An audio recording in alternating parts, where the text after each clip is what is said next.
નમસ્કાર દર્શક મિત્રો, ખબરશી.com ઉપરથી હું દ્રષ્ટિ આપ સૌનું સ્વાગત કરું છું.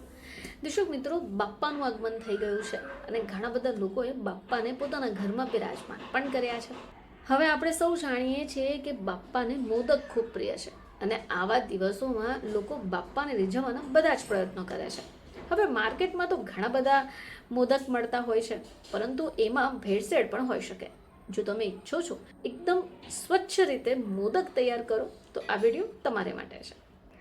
તો અમે વાત કરી રહ્યા છે કાજુ મોદક વિશે. નામ સાંભળવામાં પણ ખૂબ સારું છે અને ખાવામાં પણ મજેદાર છે. તો ચાલો આ વર્ષે બાપ્પાને કાજુ મોદક બનાવીને 56 ભોગ ધરાવીએ. તો ભગવાન ગણેશને તમે ઘરે લઈ આવ્યા હશો અને આ દરમિયાન દરરોજ અલગ અલગ ભોગ અર્પણ કરવાની ઈચ્છા ધરાવતા હશો. તો ગણેશજીને મોદક ખૂબ ભાવે. તમે કાજુ મોદક બનાવી શકો, જેની રેસિપી પણ સરળ છે. તો આ વાનગીની સામગ્રી માટે તમને જોઈશે કાજુ, ખાંડ, એલચી પાવડર, સૂકા ગુલાબની પાંખડીઓ, પિસ્તા, કેસરના થોડા તાંતણા, દૂધ, દેશી ઘી. હવે જો તમે આ મોદક બનાવવાના છો તો સૌથી પહેલાં બજારમાંથી તમારે મોદક બનાવવાનો ઘાટ ખરીદવો પડશે, જેથી તમે એને યોગ્ય અને સારો આકાર આપી શકો.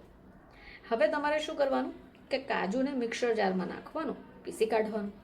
હવે પછી મિક્સરમાં ખાંડ પણ નાખીને પીસીને એનો ભૂખો ફોર્મમાં બનાવી દેવાનું છે. હવે એલચીના દાણાની સાથે ખાંડને પીસી કાઢો. આમ કરવાથી શું થશે કે જે ખાંડ છે એની અંદર એલચીની સુગંધ પ્રસરી જશે અને સ્વાદ પણ સારો આવશે. હવે એક મોટી પ્લેટ લો, એમાં કાજુનો પાવડર લો, સ્વાદ અનુસાર ખાંડ ઉમેરો, 2 થી 3 ચમચી દૂધ ઉમેરો અને આ મિશ્રણને જેમ તમે રોટલીનો લોટ બાંધો છો એવી રીતે બાંધી દો. હવે તો કાજુ પહેલેથી ચીકણા હોય અને જો વધુ અમે દૂધ ઉમેરશું તો આ મોદક યોગ્ય નહીં રહે. ધ્યાન રાખો કે તમે એમાં જોઈતું દૂધ એડ કરો. મિશ્રણ વધારે ભીનું ન હોય. તમારે એને સારી રીતે ભેળવ્યા પછી ઉપર અડધી ચમચી દેશી ઘીને પણ એડ કરવાનું છે.